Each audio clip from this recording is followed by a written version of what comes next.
एक पंसारी था। उसकी दुकान में बहुत से चूहे रहते थे। वहाँ उनके खाने का भरपूर सामान था।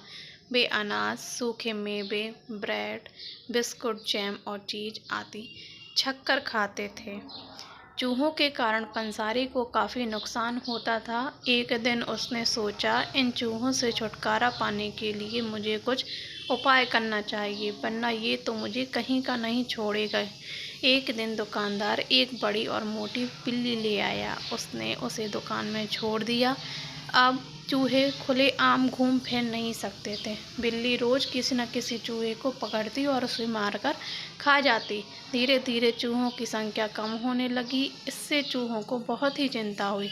उन्होंने इसका उपाय ढूंढने के लिए सभा की और धीरे धीरे चूहों की संख्या कम होने लगी। इससे चूहों को बहुत चिंता हुई।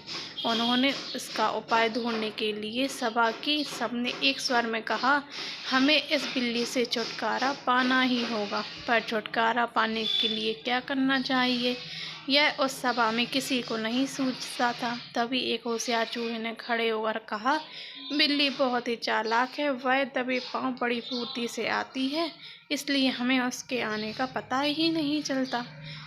हमें किसी तरह उसके गले में एक घंटी बांध देनी चाहिए। दूसरे चूहे ने इसका समर्थन किया।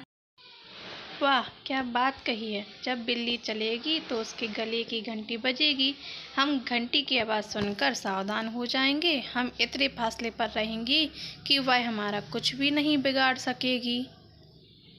सभी चूहों ने इस सुझाव का समर्थन किया। सारे चूहे खुशी से नाचने लगे। तभी एक बूढ़े चूहे ने कहा, खुशियाँ मनाना बंद करो। मुझे सिर्फ इतना बताओ कि बिल्ली के गले में घंटी कौन बांधेगा। यह सुनते ही सारे चूहे चुप हो गए। वे एक दूसरे का मुंह ताकने लगे। उन्हें इस सवाल का कोई जवाब नहीं सूझा। अतः इस कहानी से हमें यह शिक्षा मिलती है कि जिस सुझाव पर अमल ना हो सके वह सुझाव किस काम का। ऐसे ही ज्ञान की कहानियाँ सुनने के लिए इस चैनल को लाइक एंड सब्सक्राइब करें। धन्यवाद।